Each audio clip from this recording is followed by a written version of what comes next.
I don't think you should rely on somebody else to bring you happiness, because the minute that they leave, where's your happiness gone? Life's hard. If you are going to college and you don't know what you want to do, you're racking up all this debt and you don't even know what you want to do with your life. Just setting money on fire. So I don't know if you know this, but the men in your generation are terrified of women. Like, they're afraid you're going to eat them. Sometimes I think that your generation shows a bit too much skin. No, don't ask me that. I don't know.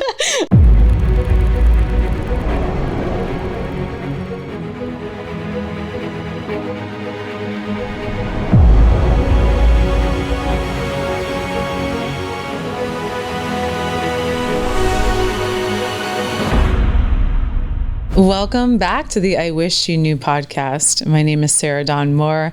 Of course, I'm joined by my friend, Adam Lane Smith. How are you, Adam? Doing good today, Sarah. Thanks. Good to see you. And today we are welcoming Kenzie.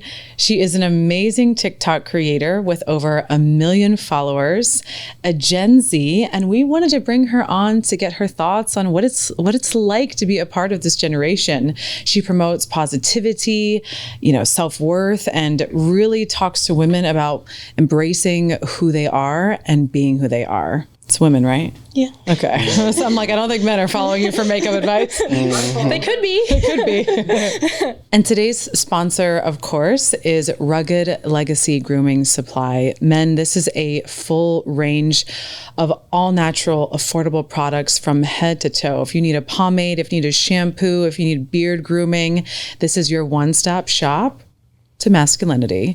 So Kenzie, tell us one thing that you wish our audience knew about you, and please introduce yourself. Hello, everybody. My name's Kenzie Carter, and you can find me on TikTok. My name is Little Heat on there, and then the Kenzie Carter on Instagram.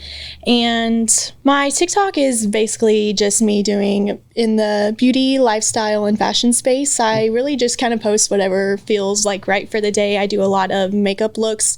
I do outfits put together and things in that space. And really, I'm just kind of highlighting my personality through, the lens of the camera. Mm-hmm. So I've been looking forward to this because I've been following you on TikTok for quite a long time. Yeah. I don't use your makeup tutorials, obviously, but what's really funny and enjoyable for me is the humor that you inject into some of your pieces on there. Mm-hmm. I laugh with my wife about some of those in a good way. Yeah. But also just showing that fashion. I know a lot of women that I talk to, they don't know how to become feminine and authentically feminine and express themselves. So I'm glad that there's women like you in that space showing them how to do that. Well, I think that's what's important for things that I show on my page, that I don't think my typical fashion that I like to put together, my thoughts behind actually building an outfit is, okay, what would people do and what would they not do? Because I like to actually kind of do the opposite and like mix styles together. And one of the things that I like to do, I like the grunge look, but I also like a mix of Western fashion. So I mixed that all together and I made like the Western grunge, and I like to style in that. But then I like the modern and street style as well. So really my whole closet is just a mix of everything. And I just, I know people say you have many different personalities, but I really do. So I just show that through my different makeup looks throughout the day and my different outfits throughout the day too. So interesting. What do you think about, because I'm a millennial and I'm a bit of an elder millennial. So sometimes, and I grew up with all brothers. So sometimes when I see your generation, and I don't want to sound like I'm patronizing or condescending or I'm aging myself, and that's okay. But sometimes I think that your generation shows a bit too much skin. What do you think about that? Like, do you think that that we're losing kind of some modesty when it comes to the Gen Z generation? Or do you think that it's just becoming more of an expression of who you are, like through the fashion, and it's okay to show skin? Well, I also, to answer your question with that, I think it kind of depends on the person. If you're confident and you are comfortable with who you are, then you shouldn't worry about dressing to please somebody else if you think, oh, though this person wouldn't think this is modest enough. Well, if you're comfortable in your own skin or are willing to do it, then rock it. Do what you live your life, do what you want to do. But I can see where you're coming from and saying that the style is really different these days and that maybe people aren't as modest as they used to be. But I think that it's just people are changing, times are changing. And if they're confident, like I said, if they feel comfortable in it, then I think they should go for it. I think I remember when we would get dressed for school and when we would go out, and the message that our generation got, and maybe this is a generational, topic, but the message that my generation got was, you don't want to show too much skin, or you don't want to dress a provocative way, or like you don't want to show this or that, because then you're like giving the wrong impression out to men. Like it was really male focused as far as like, there was, I call it healthy slut shaming.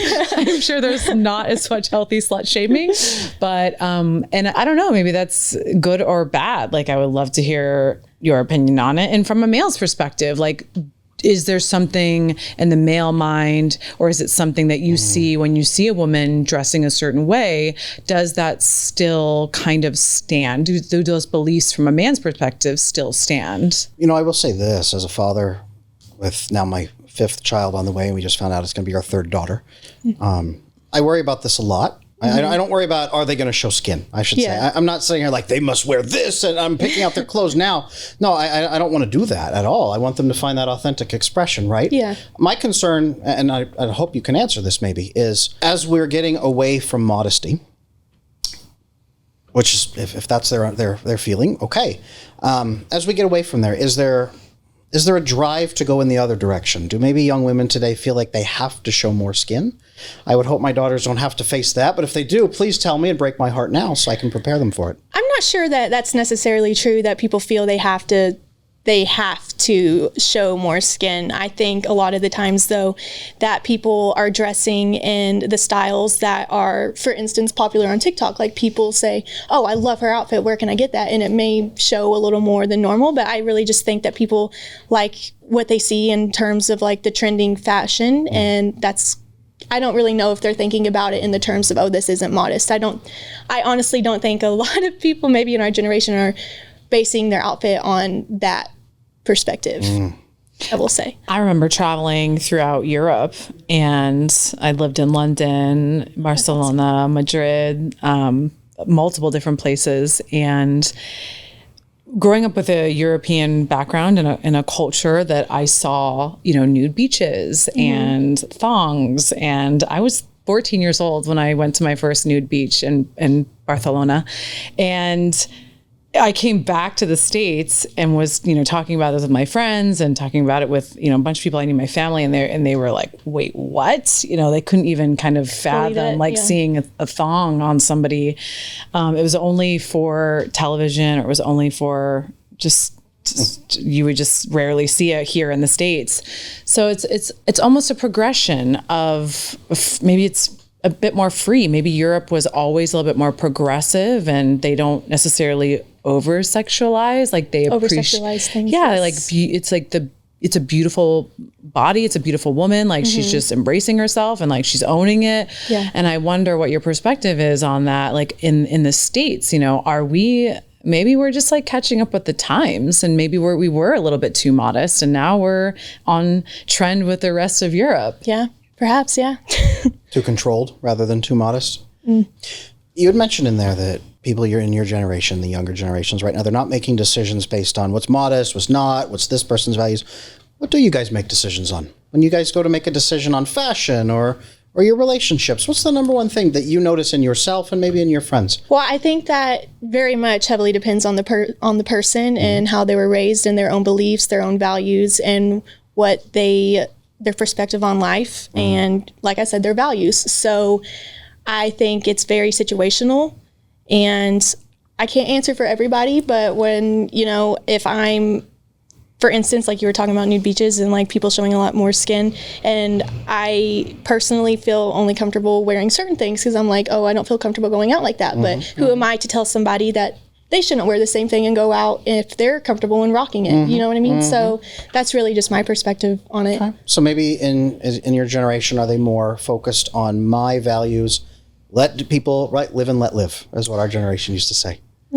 Yeah. It's getting more and more that way now. I mean, I think it's important for me to highlight that I think my generation is trying to be more accepting and more open to all different kinds of people and their beliefs. And I think, like how you said, the movement to be more open, and I think that's where a lot of it comes from today in trends. So from an outsider's perspective, looking in, sometimes though I see that your generation also has its own division, like that there's women who are coming forward, like, there's like Brett Cooper. I don't know if you're familiar with her. She's very, she preaches like very conservative. She's 22. She just got engaged.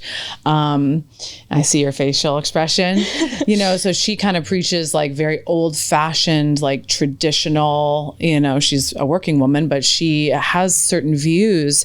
So I see sometimes your generation going in like two different directions where it's like super accepting and super, live your life, you do you. But then there's also part of your generation that is almost going in the opposite direction. Yeah, but do you see that? I do see that, but I think that's true for every generation, not just mine. I think there's certain groups of people that all have their different values, different beliefs, and I don't think that necessarily just pertains to my generation. I think that's worldwide. And so, yeah. Guys, I'm going to give you a secret that you may not know about women, and Kenzie will agree with me. Kenzie, have you ever walked into a guy's apartment and looked in their medicine cabinet to see their grooming supplies? Yes, I have. There you have it. You've heard it from two women, and there's way more than that. We look to see how you take care of yourself. So pick up Rugged Legacy Grooming Supply. It's affordable. It's made in the USA, and it will be the thing that you need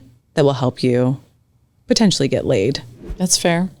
So obviously, like, we're a relationship podcast. If we have the issue in the background with the yin and the yang and the feminine and the masculine. I'd love to hear your personal experience on some of your dating experiences and maybe what's kind of happening.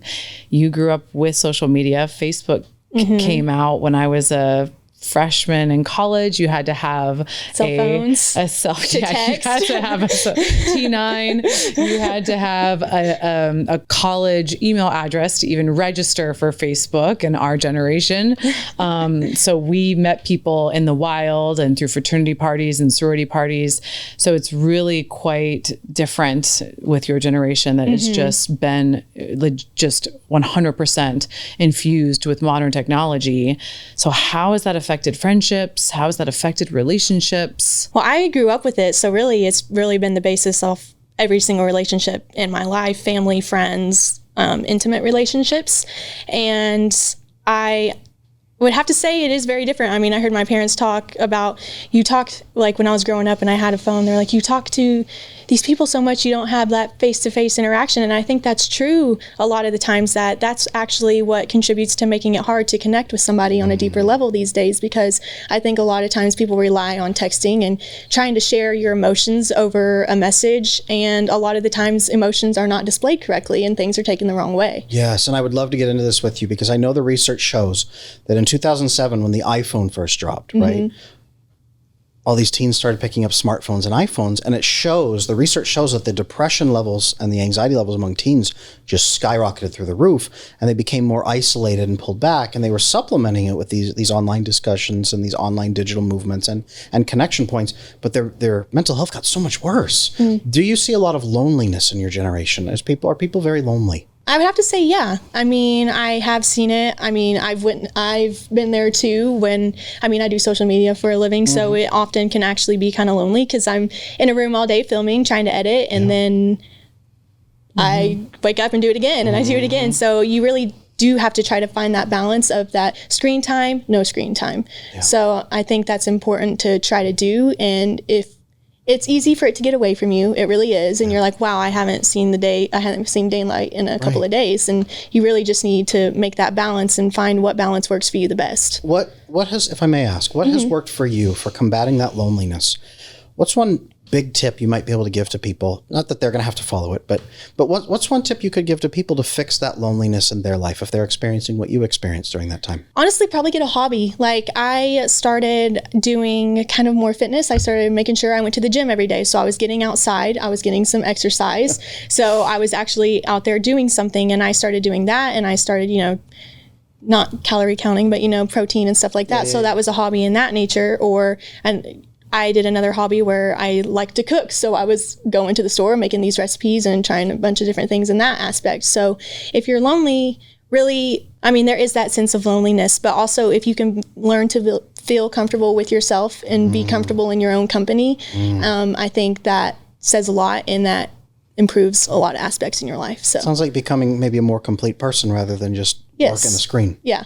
Because also I think the aspect of feeling lonely and then you start to rely on somebody else. But the thing is, I don't think you should rely on somebody else to bring you happiness, because the minute that they leave, where's your happiness gone? So you really need to be able to be self-fulfilled and have happiness within yourself. Right. So to that extent, I teach relationships. It's the heart and soul of everything I do. And I actually agree with you. Yeah. I think that we can't be fulfilled in relationships until we are pleased with ourselves, content with ourselves. Yes. I think that's wonderful. What then role do you see relationships playing in somebody's fulfillment or in their life? Or are relationships maybe not about fulfillment, or maybe about something else? Well, I think there's a line, there's a balance. I do think that relationships can fulfill you and make you feel love and just a different type of connection with somebody that there's like no words to describe it, really. I mean, you just love this person beyond all measure, and you know that they will be there for you. They are somebody you can rely on, and that is a different type of feeling. So That's very good. Are you dating right now? I am, yes. So do you meet most guys on the apps? No, my boyfriend now, I did not meet him I met him in person. Like, we met like at a party. Like, I just met him. So did you have mutual connections before you knew that? Were you actually, I knew him. I knew his family from when I was younger. Love it. And we didn't stay in contact. I didn't, like, he was like 1 year younger than me. We didn't stay in contact. We didn't go to the same school. Our parents knew each other. We kind of grew up when we were very young, going to the same babysitter and then like youth groups and stuff like that. But growing up, we just went our separate ways. And then we met at, I think it was a Halloween party. I don't know. And he was just there, and I didn't really talk to him that much, but then I was like, hey, actually, let's see if you want to meet up, if you want to talk and get to know each other a little better. That's so sweet. Well, the reason why I ask is because, again, I see these things, these patterns that are coming up for your generation. And a lot of women are saying that it's so hard to meet good quality guys. Nobody wants to commit. And then there's guys who are saying that women's standards are completely unrealistic and they're out of control. So I guess what would you say about the state of dating within the Gen Z population? I do think that it is harder. I think it is hard to make connections with people. I went to college. I went to Bloomington for a few years before COVID hit, and then I just finished online. That's kind of irrelevant, but I noticed up there, like, especially in a college town, that the dating apps are very, very popular. But also, I think there's a line of like, well, what's safe and what's unsafe. So I think that also makes it hard for people to be like willing to go on the apps and use them constantly and try to meet people. But then there's also that instance of, well, people are on dating apps, which if you want to be on there, that's fine. But it's hard to know what the other person you're matching with, what their intentions are and what they're looking for. Are they looking for something real, or are they just wanted to casually date? And if you want to casually date, that's fine. But I think the important aspect is to being upfront and honest about it to the other person at first. So. I love that. Can I ask you something I'm assuming you have female friends around your age. Okay. Yes. I always got to ask these days. The women around your age, how do they feel about dating apps? Because most of the guys who come to me say, Adam, I've been using these apps. I can't find any women on here to talk to me, and I'm wondering if the women are even there. What are the women's thoughts in your age group about the dating apps right now? Well, I have like an instance, but I don't want to out. Sure. Just broad. Give her a fake name. One of my good friends, she had the dating apps, and she was like, oh, I just get on there and just look. She would just look. And not even necessarily talk to somebody. She was like, I just want to look, just go through it, click, or left, right, but she wasn't actually using it. So I'm like, well, what if the other person was, so Absolutely. no, I'm not saying it in a negative light, but totally that's just the aspect and what I have seen. So if one person was doing that, I'm sure other people did it just Absolutely. I just had a conversation literally an hour ago with my nephew who said that he called it checking out the marketplace. like Facebook Marketplace. Shopping. Yeah. He went to a new city. And he was like, I just want to see what's going on here. He's like, I just wanted to check. You know what he said? I just want to check out the inventory. I'm like, awesome, dude. I mean, that's funny, but but I feel like, he's 25. So in your generation, and I think that that's kind of where it's at right now. It's just transactional, potentially, like transactional relationships. Let's just kind of let's go out on a date, but what are your intentions? Like, I don't know if you really have an intention to marry, or there seems to be just a lot of, it's shopping, and you are, you're really dehumanizing people, I think, with these apps. Just in general, everybody's being dehumanized with social media. Well, and there's an interesting question is, how many people in your social circles, how many people right now are talking about marriage or thinking about that, versus how many people are like, nah, that's for 10 years from now? My friends that are exactly my age, they say they want to get married, but they're not talking about doing it right now. My brother, he's a couple years older than me. He is married, and my brother and sister both have kids and everything, and we're all actually only 18 months apart. But with my life, I'm nowhere near ready to start a family, but that's just my personal aspect on it. They, like, my parents have told me, don't feel like you have to compare your life to theirs and where you should be where they are. And I'm like, I'm so happy for them. I love everything that they've accomplished, and I love how they're building their families of their own. I was like, but I'm not jealous of it. I'm not ready for a family yet. I've always said too that, I'm 23 now, but I feel the same I always have. Like, I still feel like that young child heart. Like, I still enjoy all the things I liked when I was younger. And I don't know. And my mom always said, well, it keeps you young, so you should always stay like that. It keeps you, fun and happy. So do you think that they're super like, how do you feel? Do they envy you when they look at you and your freedom? I don't think so. I don't think so. I hope not, because I think all of us just look at each other and are just happy for the successes that we each have on our own. And we all have major different paths in life. And I think we're all just happy for each success that we've all made on our own. Did their friends get married young, or did their kind of peer groups get married young, have kids? Okay, so I'll answer this question, but kind of put it in a different perspective. I'm from a very small town in Indiana, and I would say that the tradition is that you go to school, you graduate high school, and if you're not going to go to college, that I think a typical, that's when, okay, I'm going to get a job, I'm going to start looking to try to start a family.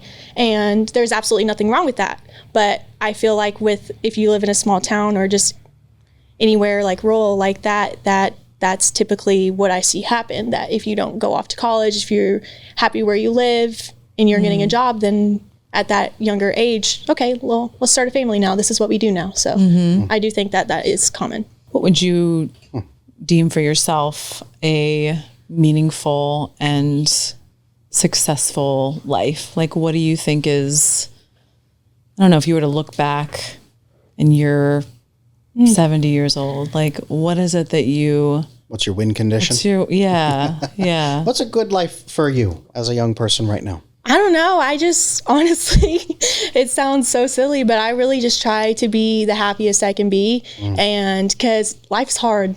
It's hard. Adulting is hard. It's stressful. And I just try to be as happy as I can be. And really, what is success? Because if you base it off how much money you make, well, why does that matter? Because there's always going to be not enough. There's always going to, there's always something to stress about. So let me ask you this. I'd love to dig into this. It's not a gotcha question, but it'll be fun. We have different parts of our brain that make different decisions. Sometimes we have the emotional right side brain. It tends to make decisions 5 seconds into the future, maximize pleasure, minimize pain. And if we're agitated a lot, if we're lonely a lot, if we're hurting a lot, what feels good is going to be reducing that pain or increasing pleasure. And sometimes we can make those decisions in the short term, but then in the long term, we're miserable. Versus the left brain, more logical. That thinks 10, 20 years in the future.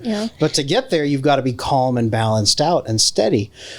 So I'm not going to push on you, but on your generation, how many people in your generation are you seeing right now who are able to make calm, reasonable decisions that are going to fulfill them maybe longer term, even 5 years into the future, versus how many are making snap decisions to just try to minimize the pain right now? What? I don't know. That's how many fair. people. That's what we're all asking. Yeah, I don't know. What about the people that you know, or the people that follow you and leave you comments on social media? Because you've got your finger on the pulse of your generation right now a little bit. So just throw out some ideas. How many people do you think in your generation are looking forward comfortably to a future versus maybe feeling scared about that future? Honestly, I'd probably say it's probably 50-50, because some days I'm like, well, where am I going to be in 5 years? What am I going to do? Where's my life going to be? But then at the other, I'm like, we're just, you only live once. I'm like, we'll figure it out as we go. Gosh. So I think, honestly, it depends on the day. Like some days I'm thinking like, how you said logically, and I'm like, yeah. Mm-hmm. I hear you. I guess the way to answer that question a little differently, or maybe I can reform the question, is where does your generation go? Like after college, where do they decide what's going to make them happy? What's going, like for you, if you didn't have TikTok, if you didn't have the social media thing, I mean, your generation's brilliant when it comes to making money on the internet and what they have accomplished. There's going to be more millionaires in Gen Z generation, I think, than we've ever seen before. Mm-hmm. And I'm amazed at how the drop shipping and that they've been able to figure out how to make the lifestyle work for them, where they can stay at home, whether that was a pandemic that like really accelerated that process. Yeah. But then I also see that your generation is stuck on the internet, which, like you said before, can be very, very lonely. Yeah. So it's like, if you're not going to get on the internet and you're not going to make money, what happens? For us, like we were career planning, after school, and like we were, okay, what do you want to do? And for me, it was business and marketing and traditional role. And you get a job at a Fortune 500 company and you go and you work 9 to 5 and then you come home and it was very structured. Yeah. But for your generation, I just feel like there's so many different options. How do you know which one to go? And like, what are your friends doing? How are they deciding like which path is right for them? Yeah, well, I 100% agree with you that I do think that my generation today is very different in terms of work, and it's not the typical 9 to 5 anymore. And that I think a lot of people, how you said, are figuring out ways to work from home, to do social media, do advertising, stuff like that, drop shipping to make money. And I don't think a lot of people are planning on doing like the career, like you do a life of career. I don't think a lot of people are doing that as much in my generation. And I don't know. I don't know if it's necessarily they're not considering the future in that aspect. I mean, I consider that. I'm like, well, what if this doesn't work out? Well, I'm going to have to build a career. Well, I'm going to have to figure out where I'm going to take that. But I did go to college. I did get my degree. And I think that's actually another aspect. Sorry, not to veer off, but I think for a while that my generation, we were taught you go to college and that's what you need to do. But if you're going to college and you don't know what you want to do, I'm just going to put it blunt, you're racking up all this debt and you don't even know what you want to do with your life. Just setting money on fire. So I think that actually contributes to a lot of people not knowing, because I think, you go to college, you figure it out when you get there. Well, that's a lot of money that's being spent that you don't have yet. So, and are you really using that education? Are you really using that degree to learn how to drop ship? They're not. Yeah. I think education is. I'll give you an example. I mean, my nephew is 9 years old, and he just failed this spelling bee and he was devastated, right? So my brother calls me and he's like, oh my gosh, my nephew is devastated about this spelling bee. And but his point was, he tried to calm him down, right? He's like, look, this doesn't matter. It's going to be okay. Like, it's just a spelling bee. But then we got into the discussion of education and college and being 10, 15, maybe 20 years out of date. Yeah. That we don't even pull out, like, we don't need math anymore. We don't use that as a technology. Like, we have our calculators. So why do we need to be taking all these classes? Like, and that's why I think your generation is waking up to, you're going to ask me to pay $100,000 for a degree that I am never going to use and come out with a whole bunch of debt.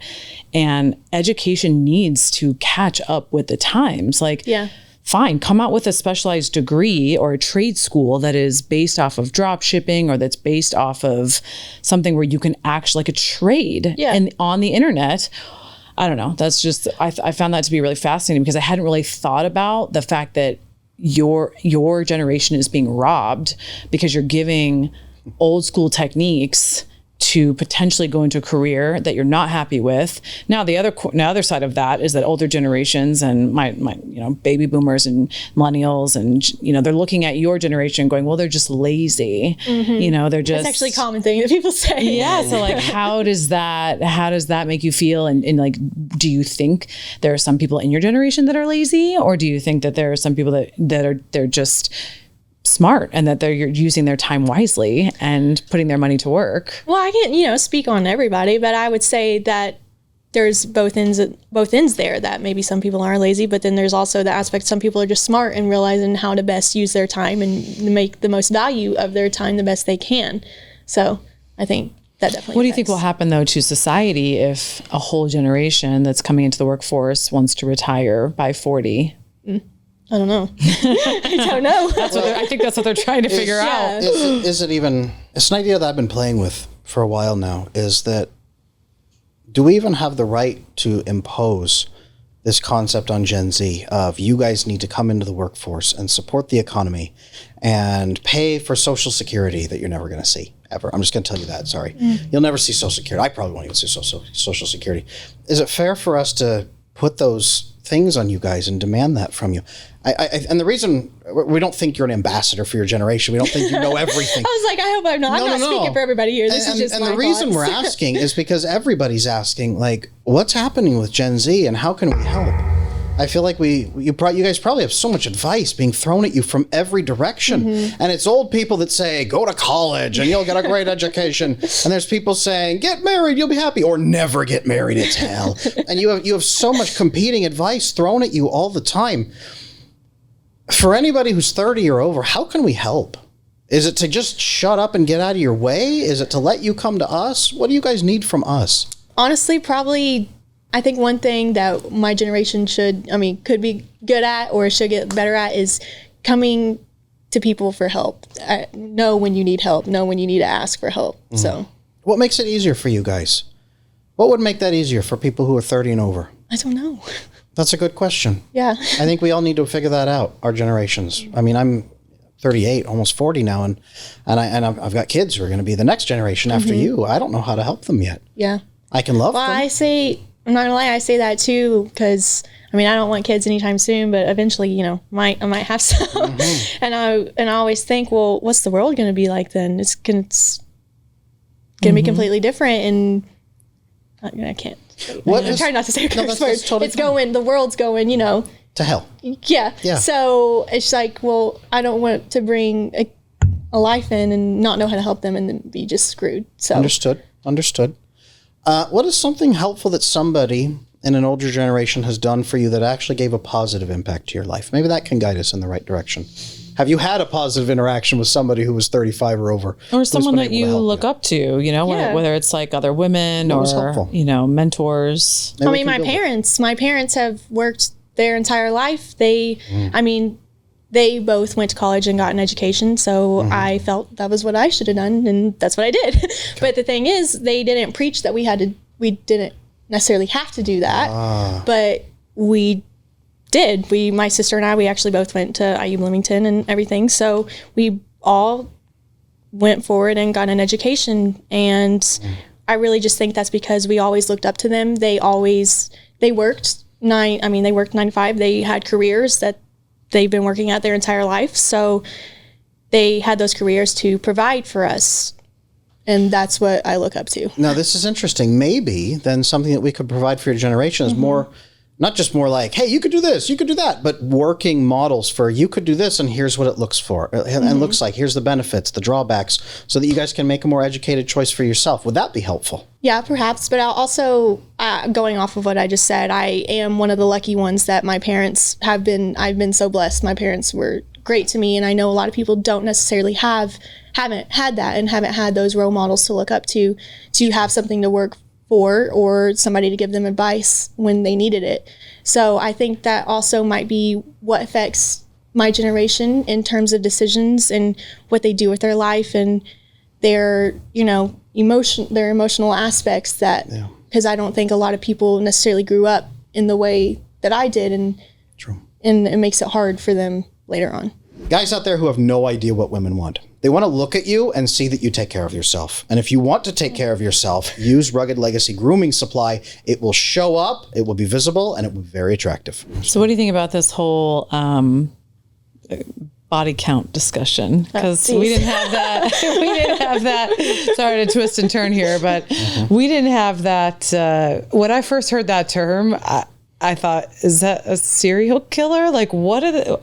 Never heard that term before, ever. And I'm 39, and I have been on many dates, and nobody has ever asked me that question or even phrased it in that. I don't know why people would ask you that question. Yeah. I guess people ask that question if they're just like, well, what is it? And they no filter. They don't really care. I mean, they don't think it's inappropriate to ask that. But it was interesting because to us older people looking in, we're going, what is happening? Why? Like, what are they talking about? Well, and I wonder if a guy has ever asked you that, or if you've ever experienced that. No, I don't think so. Are guys in your generation going that? Because I get all kinds of guys, 30 years old, 35, and they're like, I will only date a woman who's 21, and I will ask her body count immediately. I'm like, bro, that's like 14 years younger than you. What are you doing? But I think a lot of times that is, they're being hypocritical, because I think actually in the instances that I've heard that people ask that question, they're like, well, you can only have this amount. And I'm like, well, how many did they have? Like, why are you saying this person's any less of what they are because of a number? I saw a great TikTok reel the other day about one of the Tate brothers saying, you should never date a woman who has more than 5 body count. And I'm sitting there like, counting the Tate brothers' body counts on my, right?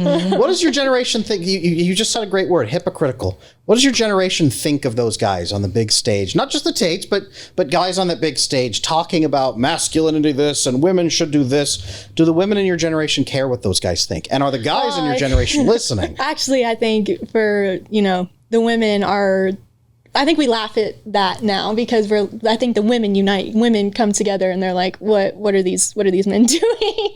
And I think a lot of the times we mock them and, laugh at instances when they're toxic masculinity when that comes out. Mm-hmm. What does that mean? What does that mean for you? Like, if I were to say, street interview, and I were to say, what is toxic masculinity? Hold on. Yeah, take your time. When a male is overshowing, empowering masculine sides of what he thinks that he should have more power than you. Obsession with power. Completely one-sided, double standard power. Yeah. Gotcha. What do the guys in your generation think of that? Are they laughing at it too? No. What are they doing? I don't know. I mean, I think... What's your boyfriend doing? I don't know. Don't ask me that. I don't know. He's clearly he clearly doesn't have toxic masculinity, or else you wouldn't have been attracted to him.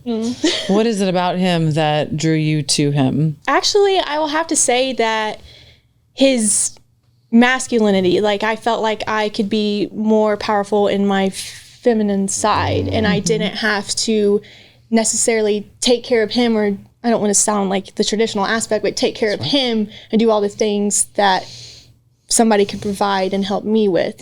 Does that make sense? It does. So here in the West, we're arguing back and forth about masculine this and feminine that. We make it all about gender roles, and then you're feminine, so you have to be barefoot in the kitchen, pregnant, cooking. That's the image we have. No. But when you go to the eastern regions of the world, when you go into Asia and all of that, there's feminine energy and masculine energy, and it doesn't even necessarily come down to the sexes. Yeah. It comes down to the energy that you embody and what you specifically have. So it sounds like you're talking about embodying this feminine energy. The energy, right? Because he's in that masculine. Yeah, it sounds like he's very authentically masculine. What does that look like in your guys' relationship, or just in the day to day? Honestly, it's just I just have to say we meshed well together from the beginning, and I just think both of our energies fit together, and we are best friends. For one, that's how it starts. You start as best friends, and we just complement each other and know how to provide and how to pick up what is lacking. So in a relationship, it's not always going to be 50-50. Sometimes you're going to have to pick up the slack if somebody's down in the dumps for a little bit, but you have to be willing to do that. So that's wonderful.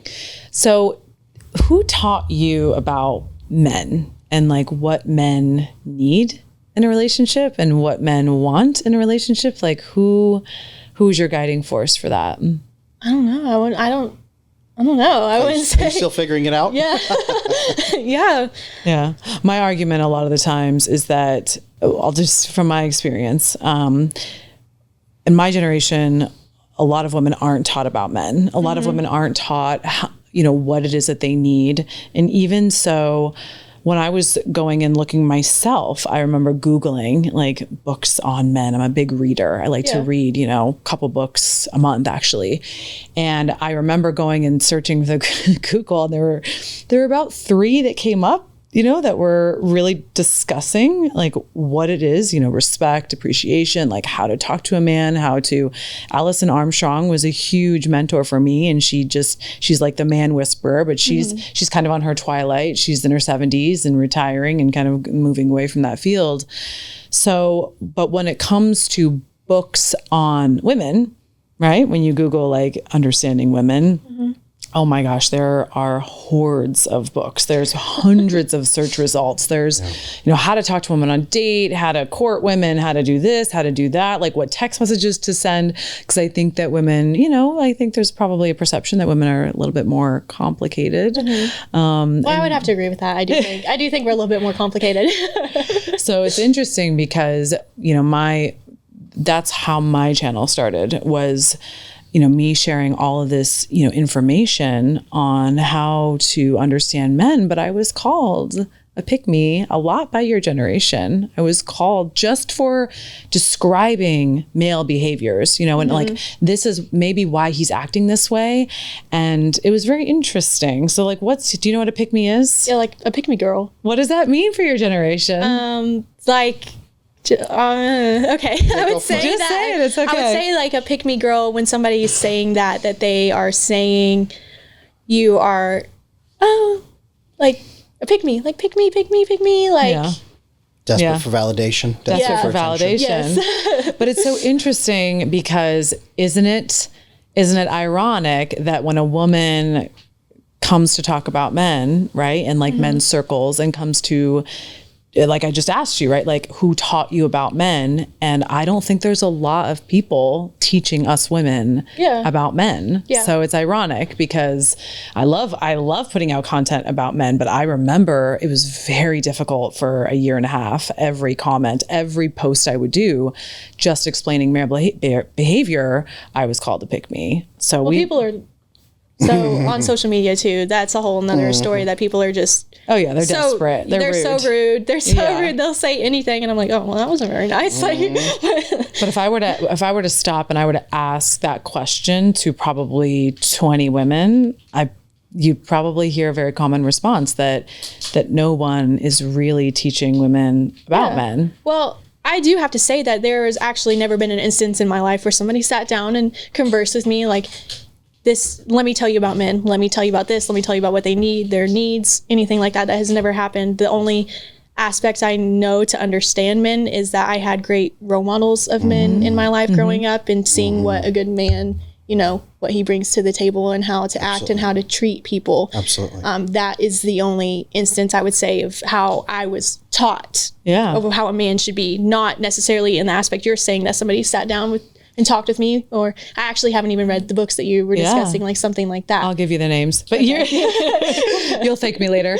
But in a generation of women who potentially don't have fathers, right, and who don't have men in the home, that's where I get really concerned. Yeah. And that's where I think that we might need to do, that's what I'm trying to do, right, as a millennial woman, as somebody who can potentially, impart some wisdom. Yeah. That, hey, like, this is what I learned. Let me share some of that wisdom. To help and with you, I would ask for your opinion on this, as far as you have daughters, right? You've said you have daughters, you can model that behavior, but will it be your wife, right? Like who will be able to pass on that wisdom of, hey, that you might be disrespecting a man when you do this, right? Or you might be emasculating him when you do this. How would you teach your daughters that? So I noticed when my daughters were young, they were scared of men. They were scared of me even. And I would hold them and read to them and play with them. But eventually they reached a point where they'd be terrified of me. And if I would react or something or make a noise, they'd they'd kind of freeze and like, is he going to eat me? They'd have these big responses. And both of my daughters, I've had to build that trust with them over the years of, no, I'm not going to eat you. Yes, you can play with me. I lay on the floor and then they kind of creep over and climb on me. And now they just jump on me and smack me and play and yell and scream and drag me around. But it was a process of, what is this creature and can I trust it? It was teaching them that men can be safe. Yeah. Men can be trusted. And that's the number one thing. So many young men today come to me and I don't know if you know this, but the men in your generation are terrified of women. Like they're afraid you're going to eat them. Like they are petrified. So the guys, at least the guys in my comments, like they're terrified of women. So they come to me and say, what do these creatures want from, what are we doing? And they seem to think that all of you just want them to be endless sources of joy and dancing around, singing to you, getting your attention, making you happy. And I tell them what I have told them, and I'm curious on your perspective on this, is the number one thing that women want from you is to feel safe in your presence. Yes. If you can do that, sounds like your boyfriend does that with you. He helps you feel safe, and then you enter your feminine. Right or wrong, you're saying yes. Yes.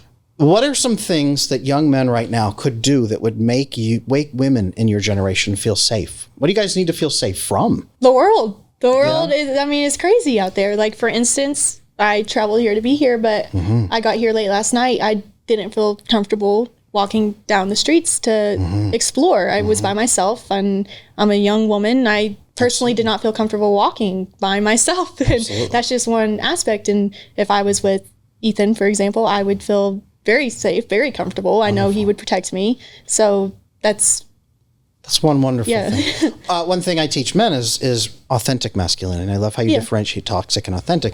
Authentic masculinity is taking responsibility for the safety of those around you, is what I tell men, right? Not the Tate model, but the Adam Lane Smith model, or whatever you want to call it. What does he do to help you feel emotionally safe? What does your boyfriend do that's valuable to you in that regard, where you feel safe in his presence? He listens, and he doesn't necessarily judge my thoughts on things. He listens to me.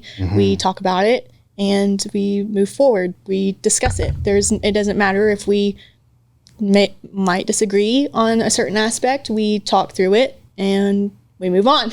Wonderful. He doesn't judge you, and that's a key point. Yes. What does he do? Because judging is making you make a statement and then he makes a statement back that contradicts it. When you make a statement, what does he do instead of judging? I think he listens for a second and then he thinks about what he wants to say. And Does he ask you questions? Sometimes, yes. Yeah. It depends on, the topic at hand. Yeah. That's one of the biggest things that I try to teach men is ask women more questions. So many guys are dancing around in front of you trying to make you feel happy. Yeah. And like, oh, I'm interesting, do this. And they forget that they can just stop and be curious about you. Yeah. Do women like being asked questions? Yes. But I think, I don't want to say like we're complicated, but I also think it depends on the day. Some days, if you're not ready to talk about something yet and you just need to sit on it, you need to relax, you need that time, but we do want to talk about it when we're ready. Okay. So that's also part of safety, is giving women space to breathe. Yeah. Wonderful. What do you think men in your generation should stop doing? Honestly, expecting the traditional housewife roles. Yes. Say more. Well, I don't know if you've gathered from some of my answers so far, but I have always wanted to get married. I've always wanted that because I think in this life, love is the greatest thing that you could obtain. I think that's the greatest feeling that you could get in this life. Otherwise, what if we just go to work every day just to make money? Like, what's it for? So that's my outlook on things. And so I think a lot of times people expect the traditional housewife role still. And don't get me wrong, I love to do what I can. I will cook, I will clean, but we both live there. We are both contributing into it, so we can both do those things. I don't think that you should come home and just expect this to be done for you, food to be on the table every single night, because as women, we work now.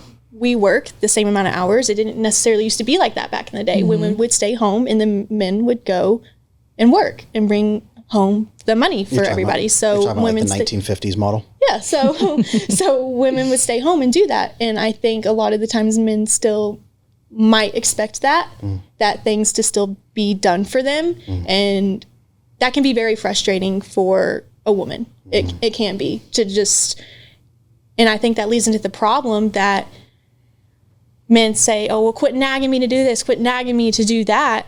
I've seen that a lot of the time. And we're not nagging. It's just take care of yourself. I don't have to take care of you. I do because I love you, but I don't have to. You shouldn't expect it. And that's what Adam says all the time about extreme responsibility. The hottest, most masculine thing, besides using rugged legacy and grooming supplies, is really about extreme ownership, extreme responsibility. If I have to tell you 15 times to take out the garbage when you see it sitting right there, that is not masculinity. That is me mothering you. And me mothering you means that I don't want to have sex with you. Yeah. Yes. But I don't think men see it that way. I think that they see it as nagging. They see it as nagging, but then they also get distracted and again, one of the things that I had to learn was that sometimes they just don't see the garbage. They don't see it. They don't get think single about it. focused. Yeah, they get they're not thinking Thank you about for it. admitting that, because that's one of the number one problems. Now, I've been married for 15 years. I married my wife when she was 19,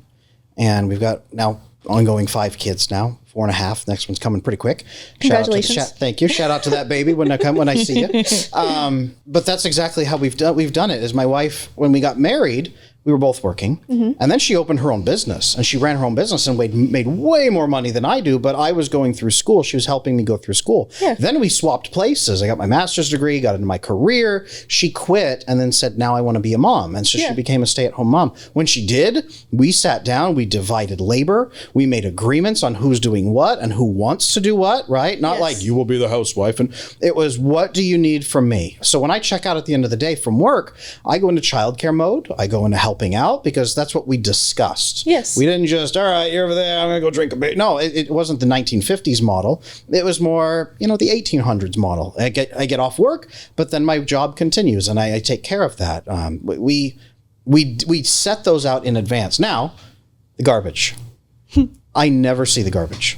I never see it. I'll walk by it 8,000 times a day. I never see it because my brain is over here at work, and I go through my life like this, glazed, when I'm not doing it. Or I'm thinking about the kids, work or kids. It's pretty much my 2 modes. And our rule has been, anything she needs from me, just say, Adam, garbage. And I go, oh, there it is. And I go for it. And I go grab the garbage, take it out. But that's one of the things is what I'm talking about. Like I did a 30-second clip on this on TikTok. What's called the pick me, but that's beside the point. And or weaponized incompetence. You hear a lot about that. But that's not weaponized incompetence. What I found is, learning from this woman, learning from my mentors, and they said, maybe it's not that. Maybe it's just he is so focused on work. And the reason why they know this, and the reason why I was taught this, is because they asked men. They asked, 200 men, did you see the garbage? And he goes, no, my mind was somewhere else. So it's like, if we bring empathy and understanding to the opposite sex, that's where I think this, the divide can be healed. Just like with women, it's like when guys come after us and go, you're so illogical, you're so emotional, right? You're so in your feelings. But it's like, we can't help it. Yeah. Well, there's just certain things that make us overwhelmed, and you don't see those and feel those things versus making us be more logical or telling us to be more logical. Have more empathy, have more understanding, ask more questions, learn how to make us safe, and then also give us some slack on the garbage, give us some slack on the dishwasher. If the dishes aren't placed perfectly, it's not because he's doing it on purpose. And that has been really helpful in my marriage.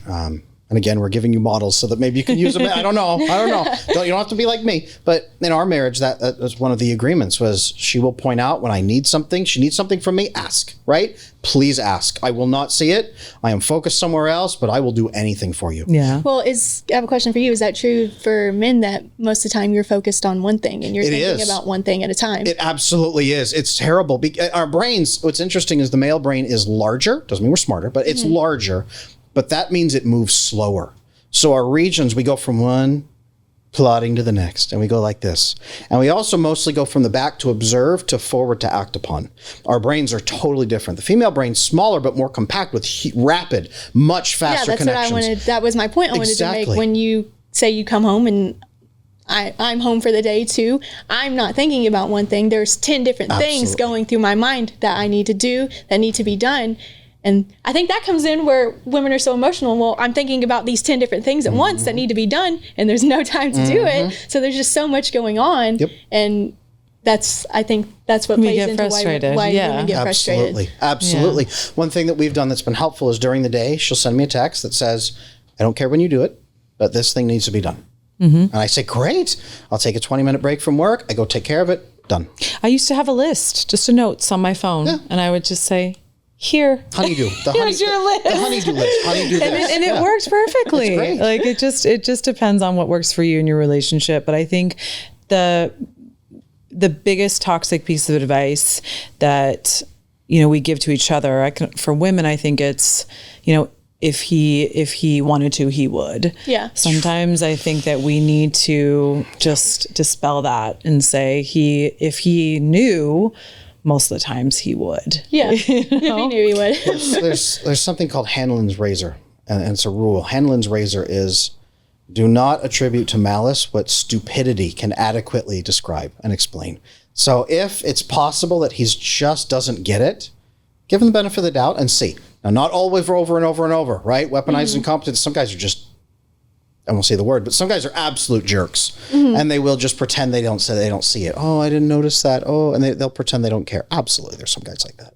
Most guys don't get it. Most guys are, like you said, there's 10 million books. What do women want? Guys are starving to figure that out. Well, I think that plays into women. Oftentimes, I mean, I've been guilty of it too. I just expect them to know. They don't know. You need to tell them what you need, and they will figure it out. And if you tell them what you need and what's lacking and what's missing, and they don't do anything to fix it, that's one thing. Then that's one thing. That's it. Well, it's because women are so good at anticipating each other's needs. Like as friends, if we see you're sad, if we see like you need something, the essence, I think, of femininity is almost understanding what you need before you need it, right? Like a baby's crying, and there's been studies where a woman has been able to detect within 10 seconds, like, oh, that baby needs food. That baby needs burping. That baby needs this. There's also men's studies as well. I see you smiling over there. I know that there are studies. I'm thinking of something I want to say next. Okay, go right ahead.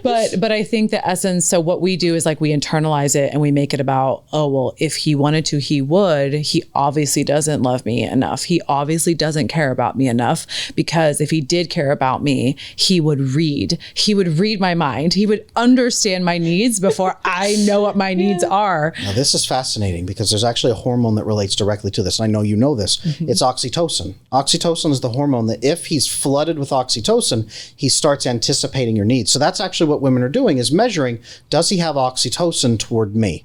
And oxytocin is the thing that makes him bond with you specifically emotionally instead of, as a sex object, as a fun thing. That's dopamine. Oxytocin means I care about you as a person. So women use, is he intuitively measuring my needs? Is he taking care of me? Is he tracking what I need? Is he guessing? Right? They use that to see if he is actually oxytocin bonded to them. The sad thing is most men are growing up. The research shows at least 50% of boys now are growing up in relationships with their parents where they get almost no oxytocin at all. So they don't even experience that bonding hormone. Then they get into relationships and they prioritize dopamine. They're trying to give you dopamine. Look at me. I can dance for your approval. I can make you feel good. I can do this. And they're doing that. They don't get oxytocin. So then women are saying, in your head, this guy doesn't love me. When in fact, he cares about you deeply, but he has no oxytocin and he never has.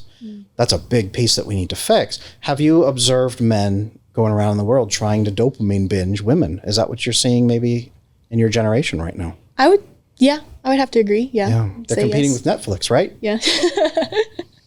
Or they're just going after sex. Like, I think that there might be a lack of, they feel that connection. They feel that connection through sex. And unfortunately, women need to feel connected before we have sex. Yes. So there's this competing needs against each other. But again, that's when it comes to empathy. And if you really want to connect with a woman on an authentic level, making her feel safe emotionally, and you can do that, she'll give you lots of sex. Absolutely. So let's come back a little bit full circle on this and maybe wrap up this episode this way. What is one thing that you think young couples should maybe talk about? If you're a brand new couple, you can be on a first date, you can be a couple dates in. What's one thing that you would recommend young couples that maybe has worked for you that they can do? I think that if you're starting out with a relationship, that you need to be upfront and honest with the person at the beginning and with what you want out of life, if what you're expecting to work towards in your life. Because if you are both wanting complete opposite things, then that needs to be discussed up front. Otherwise, I think you're wasting each other's time, because you know it's not going to go anywhere serious and you're not going to grow together towards the path that you want. So you're just wasting your time and theirs from finding somebody that could be on that path with them. Wonderful answer. Very good. Thank you so much for being here with us today. Thank you for having me. This was wonderful. Thank you for speaking for Gen Z and bearing with all of our old people questions. It's been fun. I think that I feel like I understand what your generation might need from us a little more, which is to get out of your way, but also give you an understanding of, if you want this, here's how to do it. Mm-hmm. So Kenzie, thank you for coming in. It was an amazing conversation. We can't wait to have you back. Hopefully we didn't scare you too much. Your first podcast, your inaugural podcast. So where can people find you? You can find me on TikTok. My username is Little Heat on there. And then also on Instagram, it is the Kenzie Carter. And actually go ahead and check out kenziecarterscloset.com. That is a new thing that I am launching. So check that out too. Thank you so much for joining us on I Wish You Knew. My name is Sarah Dawn Moore. You can find me on sarahdawnmoore.com, and all of my socials, as well as Adam's socials, will be linked in the description. I have a course called Mastering Modern Love, where I really teach you about the masculine and feminine and how those two interact in a relationship. And of course, you can find my one-on-one coaching. Adam, where can they find you? I am Adam Lane Smith, the attachment specialist. You can find my website, Adam Lane Smith, where I have coaching, I have a course, I have all kinds of materials to help you overcome those obstacles in your relationships that make you afraid and make you feel unsafe. You need help? I will help. I'm also Attachment Adam on YouTube and on Instagram. Shout out to our sponsor for this episode, Rugged Legacy Grooming Supply. And you can find information on that and on Kenzie and all of us down in the show notes and in the description. And shout out to everybody watching you. I appreciate you being here with us today. Thank you so much. And we will see you next time on I Wish You Knew.